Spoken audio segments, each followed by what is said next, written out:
안녕하십니까. 김영식 목사입니다. 오늘은 창세기 25장 아브라함의 죽음에 대해서 생각해 보겠습니다. 먼저 창세기 25장 5절에서 19절 상반절까지 한번 읽어드리겠습니다.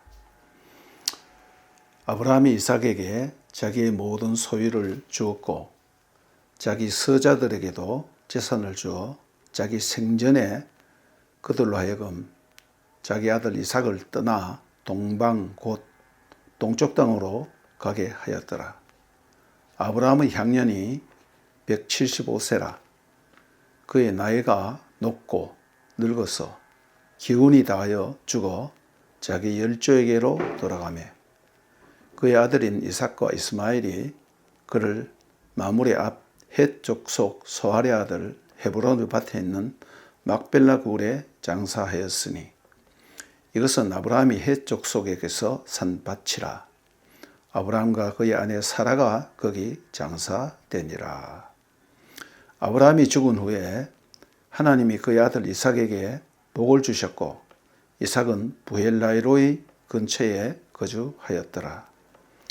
사라의 여종 애굽인 하갈이 아브라함에게서 낳은 아들 이삭의 족보는 이러하고 이스마엘의 아들들의 이름은 그 이름과 그 세대대로 이와 같으니라.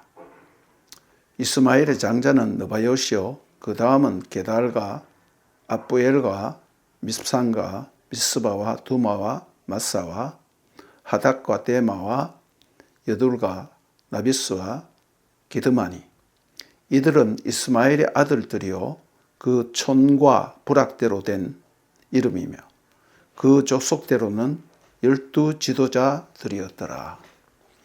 이스마엘은 향년이 137세에 기운이 다하여 죽어 자기 백성에게로 돌아갔고 그 자손들은 하일라에서부터 아수르로 통하는 애굽 앞 수울까지 이르러 그 모든 형제의 맞은편에 거주하였더라. 아브라함의 아들 이삭의 족보는 이러하니라. 여기까지 읽어드렸습니다.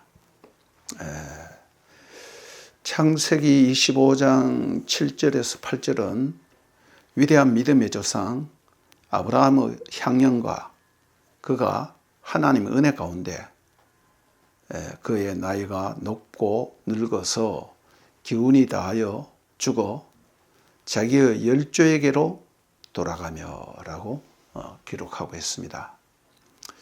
평안이 자연사하였음을 강조하고 있습니다.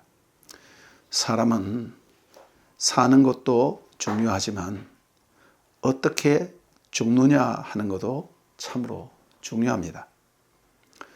저는 처음 주님을 알고 난 뒤 순교를 하고 싶은 생각이 있더라고요. 내가 하나님 복음을 증거하며 살다가 순교했으면 좋겠다. 그런 생각을 감히 했습니다. 그러나 주님께서는 제가 순교자의 그릇이 못 되는 것을 너무나 잘 아시죠.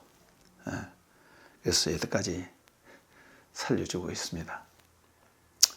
순교도 어렵지만 매일매일 살면서 순교적 삶을 사는 것은 더 어려운 것 같아요. 물론 순교 어렵죠. 그렇지만은 어찌됐든 간에 짧은 시간에 죽지 않습니까? 그러나 죽는 것만큼 어려운 것이 어떻게 하나님의 뜻대로 사느냐 하는 것도 어렵습니다. 아브라함의 생애 중 가장 극적인 것은 12장의 부르심과 22장의 독자 이삭을 번제로 드리라는 여호와 이레의 사건, 그 명령이었을 것입니다. 12장과 20장 두 군데 다 하나님이 레카라고 너는 반드시 가라. 너는 너 자신을 위하여 가라 라고 성경에 딱 2번 나오는 특별한 강조를 했는데, 그 아브라함의 믿음의 그 위대함이 어디에서 나타나느냐면 인생의 가장 중요한 때에, 그리고 가장 어려운 때에 결단을 하고 순종을 하여서 하나님 뜻대로 했다는 것입니다. 참 그것이 아브라함의 믿음입니다. 15장과 17장에는 언약을 맺는 것이 나오죠. 12장에 부르심을 받고 22장에 이제 독자 이삭을 드리고, 그 절정이죠. 그 사이에 가장 중요한 핵심인 언약에 대해서 말씀하고 있습니다. 제가 지금 아브라함의 생애를 아주 간략하게 핵심을 요약해 드리고 있는 것입니다. 먼저 생각할 것은 25장 1절에서 4절을 보면 아브라함이 후처 그두라를 맞이한 것이 기록되어 있습니다. 저도 그렇지만 많은 주석가들도 고개를 갸우뚱하면서 이것이야말로 진짜 참 이해하기 힘든 일이다 라고 이렇게 말하더라고요. 시간상 꼭 사라가 죽은 후라고 할 수는 없습니다. 그 성경의 저자는 때로는 시간을 자유자재로 시간상으로 앞에 있던 것을 뒤에 기록하기도 하고, 시간상으로는 뒤에 있는 것을 앞에 갖다 놓고 기록하기도 해요. 예를 들면 그 신약에 세례 요한과 예수님의 사역 사이에 보면 세례 요한이 목 베어 죽은 것이 나타나잖아요. 복음서마다 약간 차이가 있는데 누가복음에는 세례 요한이 죽고 바로 예수님이 세례받는 부분이 나타나요. 그러나 마태복음 보면 세례 요한은 한참 뒤에 죽거든요. 그래서 성경의 전체적인 그 저자가 말하고자 하는, 강조하고자 하는 의도대로 그 시간과 사건을 약간 재배치하는 그런 경우도 있습니다. 그렇기 때문에 아브라함이 그두라를 후처로 드렸다는 이 사건은 꼭 어떤 시간적인 비율은 아니라고도 할 수 있겠습니다. 그렇게 해서 아무튼 그러나 없는 얘기를 만들어낸 것은 아니니까 뭐 여러 가지 상상을 할 수도 있겠지만은, 여기서 중요한 것은 그두라에게서 미디안이 태어났다는 것입니다. 사사기 6장에서 8장을 보면 기드온이 부름받고 미디안을 격파하는 사건이 나오죠. 거기에 보면 미디안 족속이 이스라엘을 얼마나 많이 괴롭혔는가라는 것이 자세히 나타나 있습니다. 그러니까 같은 아브라함의 씨인데 이삭 그 장자권을 이어받은 정통 계열과 그다음 그 가지 첩으로부터 나온 그것이 나중에 가서는 이렇게 원수가 된다는 사실을 여기서 볼 수 있습니다. 두 번째로는 25장 12절에 사라의 여종 하갈이 아브라함에게 낳은 아들 이스마엘의 족보는 이러하고 하면서 이스마엘의 후손 12족속 그 족장들을 기록하고 있습니다.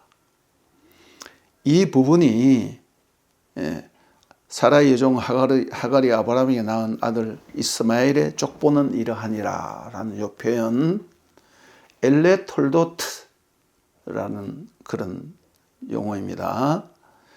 이 부분이 창세기의 명칭이라고 그랬죠. 70인경에서 게네세우스, 또 라틴어부터 보면 이제 제너시스, 혹은 이제 영어에서 이제 제너시스 해서 바로 창세기란 의미가 여기서 나왔습니다. 이 족보에 대한 것이 여기에 나오는데 다시 한번 정리해 드리겠습니다. 창세기 2장 4절에 하늘과 땅으로부터 태어난 것들, 요거는 2장 7절을 보면 아담을 얘기하는 거죠.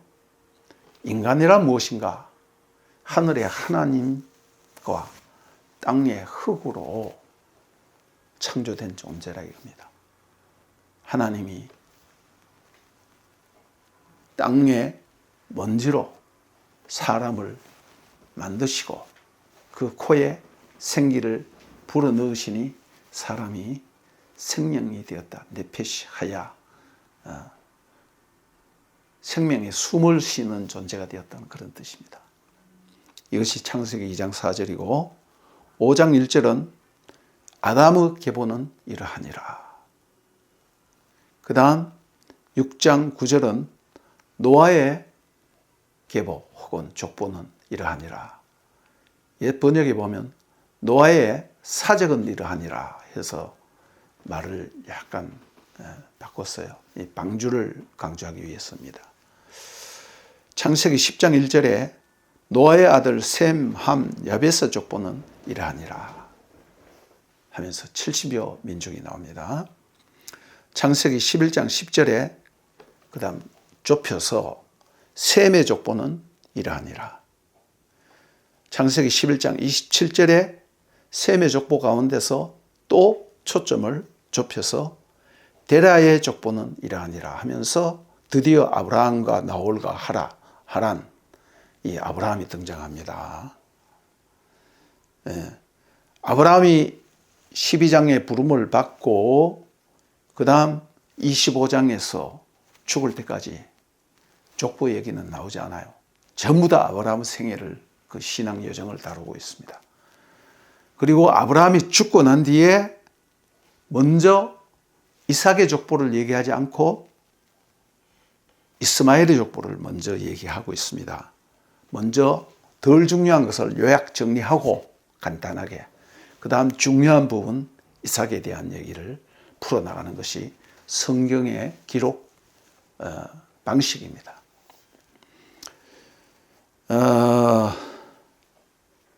그래서 25장 12절에 아브라함의 아들 이스마엘의 족보는 이러하니라. 그 다음 25장 19절 제가 그 부분만 읽어드렸죠. 아브라함의 아들 이삭의 족보는 이러하니라. 그러니까 11장까지 족보가 많이 나와요. 그러다가 12장부터 25장까지 전혀 나오지 않다가 25장에 이스마엘의 족보 그리고 이삭의 족보 얘기하면서 본격적으로 이삭이 에서와 야곱을 낳고 그 다음 이제 야곱 얘기가 전개되는 것입니다.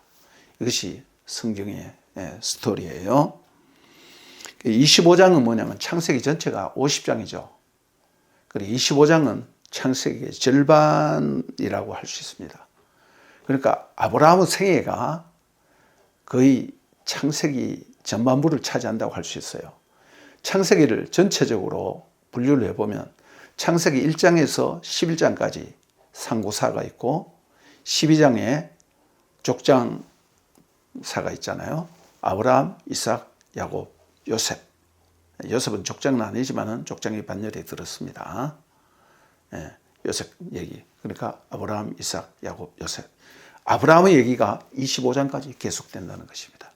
그 다음은 이삭과 야곱과 요셉 얘기예요. 그러면 이제 창세기가 요약 정리가 되는 거죠. 이제 후반부 창세기에는 10번의 족보 얘기가 나온다 그랬죠. 톨도트, 엘레 톨도트. 10번의 얘기 중에 벌써 25장까지 이스마엘과 이삭까지 8번 나왔어요. 절반 했는데, 창세기 절반 25장까지 했는데 8번 나오고, 그러면 나머지 2개는 뭐냐면 에서의 족보와 야곱의 족보, 그것만 남았다는 것입니다. 그 에서 얘기가 간단하게 나오고, 그 다음 야곱의 족보가 나오는데, 야곱의 가장 탁월한 아들 요셉 얘기가 나오면서 12아들 얘기가 이래 함께 나오는 것입니다. 하나님은 아브라함의 아들 애굽 여종 하갈이 낳은 이스마엘은 사실상 장자죠. 이스마엘이 장자지만은 상속자가 되지는 못했습니다. 그렇지만은 창세기 17장을 보면 아브라함은 아직까지도 사라를 통해서 이삭을 낳는다는, 후손을 준다는 약속을 했지만은 사라를 통해서 준다는 말은 17장에 처음 하시는 거예요. 그러니까 아브라함도 못 믿었어요. 그러니까 아브라함이 뭐라 그러냐면 18장에 아브라함이 이에 하나님께 아뢰되 이스마엘이나 하나님 앞에 살기를 원하나이다. 그렇잖아요. 그러나 하나님이 이르시되 아니라 내 아내 사라가 내게 아들을 낳으리니 너는 그 이름을 이삭이라 하라. 내가 그와 내 언약을 세우리니 그의 후손에게 영원한 언약이 되리라. 이스마엘에 대하여는 내가 너의 말을 들었나니 내가 그에게 복을 주어 그를 매우 크게 생육하고 번성하게 할지라. 그가 12두령을 낳으리니 12족장을 낳으리니 내가 그를 큰 나라가 되게 하려니와 내 언약은 내가 내년 이 시기에 사라가 내게 낳을 이삭과 세우리라. 하나님의 정통적인 언약은 이삭이에요. 그러나 이스마엘에 대해서도 12족장을 준다고 했어요. 12아들을 주고. 그런데 말씀하신 그대로 오늘 창세기 25장 16절에 보니까 이들은 이스마엘의 아들이요 그 총과 부락대로 된 이름이며 그 족속대로 12지도자들이었더라. 그 이스마엘도 만만치 않는 거죠. 예. 그리고 창세기 25장 18절 보면 그 자손들은 하일라에서부터 아수르로 통하는 애굽 앞 술까지 이르러 굉장히 폭넓게 가나안 지역 그 외곽지대를 애굽 초반부에서부터 쭉 그 아라비아 반도와 그 다음 또 중동 지역 많은 부분을 차지하고 있었다는 것입니다. 그리고 술까지 이르러 그 모든 형제의 맞은편에 거주하였더라. 이 맞은편이란 말이 얼굴을 맛보며라는 그런 뜻인데 마주보며라는 그런 일반적인 뜻도 있지만은 서로 적대시하며라는 그런 의미도 있습니다. 여기서 키는 믿음의 부모에게서 낳은 자식이라 할지라도 믿음의 대적자가 나올 수 있다는 것입니다. 아브라함의 아들, 즉 서자인 이스마엘로부터 뭐가 나옵니까?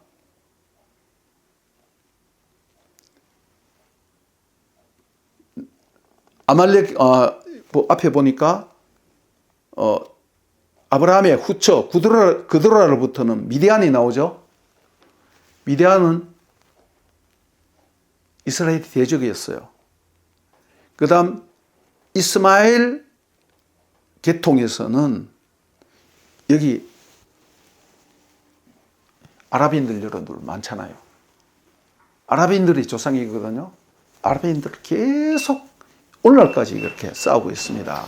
창세기 36장 12절에서 야곱의 첩 딥나, 에서의 첩, 야곱이 아니라 에서의 첩 딥나로부터 아말렉이 나옵니다.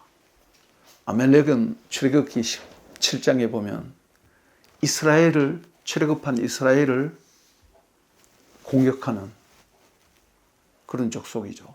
그래서 나중에 하나님이 아말렉을 이 땅에서 씨도 하나도 남기지 말고 씨를 말려라고 이렇게 진멸하라고 했습니다. 예. 이 진멸하라는 말은 헤렘이란 말인데 이 단어도 굉장히 중요해요. 나중에 한번 설명드리겠습니다. 그리고 우리가 잘 아는 신약 성경에 헤롯 대왕 나오죠. 그 아버지 안티파스가 에돔 사람이에요. 그리고 어머니는 유대인입니다. 혼혈이죠. 그러니까 이스라엘 사람들은 헤롯을 이스라엘의 왕으로 참 왕으로 인정하지 않았어요. 그런데 베들레헴에 왕이 탄생했다 하니까 베들레헴에 있는 애들 다 죽여버리는 거야. 예. 모세 때에 바로가 이스라엘의 아이들을 다 죽인 것처럼 헤롯이 예수님이 태어날 때 베들레헴의 아이들을 다 죽여버리는 거야. 하나님의 아주 큰 대적자가 되는 것입니다. 그러니까 예수를 안 믿는 대적자들이 어디에서 나오냐 하면 같은 하나님을 믿는 조상에서 나오는데 예수를 적당히 믿거나 하나님을 어설프게 믿는 자들로부터 그 원수가 나온다는 것입니다. 이건 너무너무 중요한 거예요. 그래서 저는 자녀들을 위한 기도를 매일 합니다. 하루에 적어도 3번은 해요. 그 3번 하는 가운데 나라와 교회와 특별히 장애인들 그리고 또 암 환자들과 아주 병에 시달리는 어려운 사람들을 위해서 항상 기도하는데 그중에 자녀들을 위해서 기도할 때는 이것을 꼭 염두에 둡니다. 우리 자녀들 가운데 저희 후손들 가운데 여기에 있는 아말렉 같은 족속들 미디안 같은 그런 족속들이 나오지 않도록 해달라고. 너무 무서운 것입니다. 여러분들 부모가 말이죠. 신앙적으로 아브라함 아무리 믿음의 조상인 아브라함이라 할지라도 하갈을 취한 것은 분명한 불신이죠. 그두라를 취한 것도 살상 언제 취했는지는 모르지만은 좋은 행동은 아니에요. 그러니까 우리가 믿음이 좋다고 해서 그 사람의 삶이 완벽한 것은 아닙니다. 그러면 그런 나쁜 틈새를 타고 뭐가 들어오냐면 하나님을 대적하는 악한 영의 소유자가 거기 들어온다는 것입니다. 이거 아주 중요한 거예요. 제가 강조하고 싶습니다. 그래서 우리가 얼마나 신앙생활을 잘하고 자녀들의 신앙을 우리가 대강 봐 넘겨서는 안 된다는 것입니다. 저는 교회 가서도 말이죠. 설교를 하면서 그런 생각을 할 때가 참 많이 있어요. 야, 여기 앉아있는 설교를 듣는 성도들 중에 진짜 하나님을 믿는 사람이 과연 몇 퍼센트가 될까? 그런 것을 늘 생각해요. 야, 이 가짜들 많다. 쉽게 말해서 짝퉁 크리스찬이죠. 짝퉁은 말이죠. 완전히 안 믿는 것보다 더 무서운 거예요. 그것을 제가 강조하고 싶습니다. 그래서 여러분들이 이 말씀을 들으시면서 여러분 자신과 여러분 자녀들을 한번 놓고 깊이 생각하시고 기도해 보시기 바랍니다. 그 다음 마지막으로 그의 독자 이삭에 대하여인데 25장 5절을 보면 아브라함이 이삭에게 자기의 모든 소유를 주었고 그랬습니다. 예. 이삭에게 정통성을 보여하여서 후계자로 삼고 자기의 모든 소유를 주었다고 했습니다. 우리가 소유라고 하면 말이죠. 땅이라든가 재산 이런 것만 말하지만은 장자로서의 법적 지위와 정통성 그리고 저는 이런 걸 생각해 봤습니다. 모세가 창세기 1장, 2장, 3장을 기록했지 않습니까? 무엇을 근거로 기록했을까? 하나님이 직접 모세에게 말씀하셨을까? 아니면 신앙의 어떤 믿음의 계열이 있잖아요. 그죠? 보면 그 믿음의 계열에서부터 나오는 그 전통 유산, 기록물, 혹은 또 구전, 이런 것을 근거로 기록했을까라는 것을 생각해 봅니다. 성경 자체에는 모세가 무엇을 근거로 기록했다는 말은 없어요. 누가복음 1장에 보면 이런 말씀이 있죠. 우리 중에 이루어진 사실에 대하여 처음부터 그 사건을 목격하고 목격자, 기록한 사람들이 많았다 그랬어요. 나도 이 일을 처음부터 자세히 미루어 살펴서 내가 이 누가복음을 기록한다고 이렇게 표현하고 있습니다. 누가도 많은 자료를 보고 뭐 마태복음이나 마가복음이나 이런 걸 참고했을 수도 있죠. 그러면서 아주 치밀하게, 누가는 뭡니까? 의사죠. 그리고 동시에 히스토리언입니다. 역사학자입니다. 여행가죠. 그렇기 때문에 굉장히 정확하게 기록했어요. 그 기록한 걸 보면 전부 다 뭐 가이사 아구스도 때, 또 가이사 티베리우스 때, 뭐 이런 식으로 세상적인 역사와 전부 다 탁탁탁탁 맞게 기록했단 말입니다. 굉장히 정확한 거죠.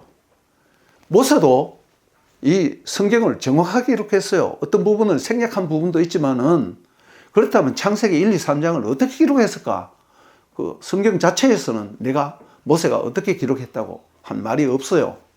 그렇지만 우리가 미루어 살필 수 있는 것은 하나님이 직접 모세에게 말씀하실 수도 있고, 아니면 아브라함과 이삭과 야곱과 그 윗대로부터 내려오는 신앙 유산, 그 가운데는 기록물도 있을 것이고 또 구전도 있을 것이고 있는데, 그런 것을 참고를 해서 했을 것이다 라는 것입니다. 그래서 제가 모든 소유를 주었다는 이 말 속에는 이런 말도 포함되어 있다는 것을 말씀드립니다. 그도라의 후손과 애굽 여인 하갈이 낳은 이스마엘은 아브라함이 사라 생전에 모두 분가를 해서 멀리 떠나보내고 신앙의 계승은 이삭에게 했다는 것입니다. 9절과 10절을 보면 그의 아들인 이삭과 이스마엘이 그를 마므레 앞 헷 족속 소알의 아들 에브론의 밭에 있는 막벨라 굴에 장사하였으니 이것은 아브라함이 헷 족속에게서 산 밭이라. 아브라함과 그의 아내 사라가 거기 장사되니라. 아브라함이 사라의 매장지였던 헷 족속 소알의 아들 에브론의 밭에 있는 막벨라 굴을 엄청 강조하고 있는 것을 볼 수 있어요. 아브라함이 그냥 장사 지냈다 그러면 되잖아요. 이삭과 이스마엘을 만나서 장사 지냈다. 그럼 막벨라 굴에 장사 지냈다. 이렇게 해도 되잖아요. 그런데 여기에 누구로부터 산 헷 족속 소알의 아들 에브론의 밭에 있는 막벨라 굴, 사라가 묻혀 있는, 그래서 앞으로 이삭과 야곱도 또 리브가와 그 다음 라헬은 거기 묻히지 못했죠. 레아도 거기에 묻혔습니다. 그리고 이것이 나중에 굉장히 중요한 이슈가 됩니다. 하나님은 이렇게 해서 벌써 이삭을 통해서 이제 야곱이 12아들이 태어나겠지만은 하나님이 약속, 독자 이삭뿐만 아니라 너의 후손이 하늘의 별과 같이 땅의 모래같이 많으리라는 약속을 하나씩 이루어가고 있고, 자손의 약속이죠. 후손의 약속이죠. 그 다음 땅의 약속, 막벨라 굴, 딱 한 평이지만은 이제 민수기에 보면 이제 쳐들어갈 때 그것이 근거가 됩니다. 그 다음 11절에 아브라함이 죽은 후 하나님이 그 아들 이삭에게 복을 주셨고, 이삭은 부엘라이로이 부엘세바 근처에 거하였더라 그랬는데 복을 주셨다는 말입니다. 그러니까 창세기 12장에 하나님이 아브라함에게 하신 약속, 많이 있지만은 크게 세 가지를 든다면 후손과 땅과 복, 이것을 여기에서 이미 어느 정도 성취해 가고 있다는 것입니다. 오늘은 여기까지 말씀드리겠습니다. 감사합니다.